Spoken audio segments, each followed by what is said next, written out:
Hello and welcome back to Ellie Talks Tech. In today's video, I'm gonna help a homie out. We're gonna be talking about lighting your YouTube videos, lighting your content, options around ring lights, camera mounted lights, and the more traditional multiple lighting situations. So if you're ready, let's get into it. So this lighting is just overhead basement lighting. My camera is at a frame rate of 1/60, f-stop of 4, and ISO of 1600. If you don't want your videos to look like this, and if you have options, you probably shouldn't, then what do? Well, the first step, or the first thing that you would think to do, is add a light. So what a lot of people will do is add a ring light. Let's try that and see how it looks. So we're just going to add a basic $20 ring light. It has some brightness controls, but nothing too crazy. It's just literally just a brightness control. And what I'm going to do is put it around the camera lens, because normally, as you can see, this is set to have like a smartphone set inside it, but I'm just going to get that out of the way. And it is not even on a tripod, so this is one of those cheap ring lights because I don't really use them for videos. There are a lot of options for ring lights. You can get multicolors, you can get different color temperatures, and I would certainly recommend that if you're going to be actually using a ring light to light your video. But just for the sake of seeing what a light, around the lens of your camera is going to look like, this is what we're going to use. All right, it's very bright. So we're going to turn it down a bit. Okay, so immediately that improves how my face is exposed. I didn't change the exposure of my camera at all, but I did obviously light myself a little bit better. So the benefits of having a circular light like this is that you're getting an even lighting source without needing multiple lights. So rather than having like classic video setup would be, it's scary.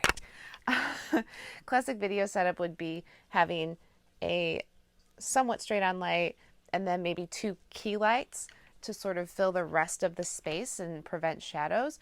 A ring light helps provide all of that in one because it's giving you that fully circular lighting. That's also why they always have something to put right inside the light.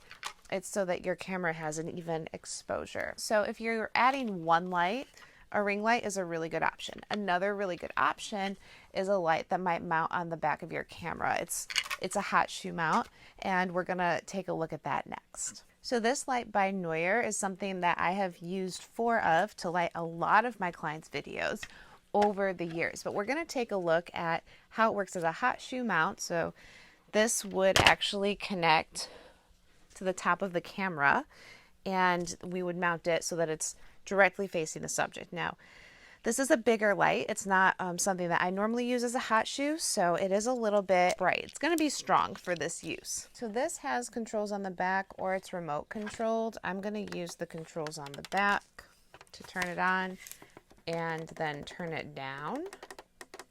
So this one has a temperature control.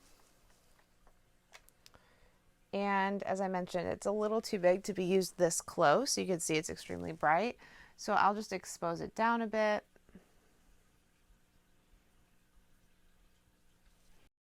So this is what just a single light that's directly at your face would look like. You can see there are some shadows that the ring light took care of, and you would want to add some additional light sources to this frame. So that's what we're going to do next.